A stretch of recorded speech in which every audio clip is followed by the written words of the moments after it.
Hi guys, 2 ദിവസത്തെ അപ്ഡേറ്റാണ് ഇപ്പോൾ തരാൻ പോകുന്നത്. കാരണം 2 ദിവസമായിട്ട് ഞാൻ വീഡിയോ ഒന്നും അപ്ഡേറ്റ് ചെയ്തിട്ടുണ്ടായിരുന്നില്ല. ഇപ്പം ഞാൻ എയർപോർട്ടിലാണുള്ളത്. സോ എഡിറ്റ് ചെയ്യാൻ വേണ്ടി വളരെ ചെറിയ ശബ്ദത്തിൽ ഞാൻ സംസാരിക്കുന്നതാണ് കേട്ടോ. ഈ വോയിസിന് എഡിറ്റൊന്നുമില്ല. സാധാരണ ഞാൻ എഡിറ്റൊക്കെ ചെയ്തിട്ടാണ് ചെയ്യാറുള്ളത്. 2 ദിവസമായിട്ട് ദിനചര്യകളിൽ വ്യത്യാസമൊന്നുമില്ല.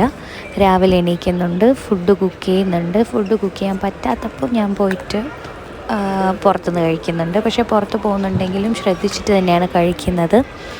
ജിമ്മിൽ പോകുന്നുണ്ട്. ഇന്നലെ എനിക്ക് പീരീഡ്സ് ആയതുകൊണ്ട് രാത്രി എനിക്ക് മധുരം കഴിക്കണം, ഫുഡൊക്കെ നന്നായിട്ട് കഴിക്കണം എന്നൊക്കെ തോന്നി. സോ ഞാൻ ഫുഡ് കഴിച്ചു. അതിനുശേഷം ഒരു പേസ്ട്രി ഷോപ്പിൽ പോയിട്ട് അവിടെ നിന്നൊരു കേക്ക് കഴിച്ചിട്ടുണ്ടായിരുന്നു. അതാണ് ഒരു മധുരം എന്ന് പറയാൻ ഇത്രയും ദിവസമായിട്ട് ഞാനൊരു മേജർ മധുരമായിട്ട് കഴിച്ചത്. അല്ലാണ്ട് ഈ 2 വീക്സായിട്ട് 3 ടൈംസാണ് ഞാൻ ഷുഗർ കഴിച്ചത്.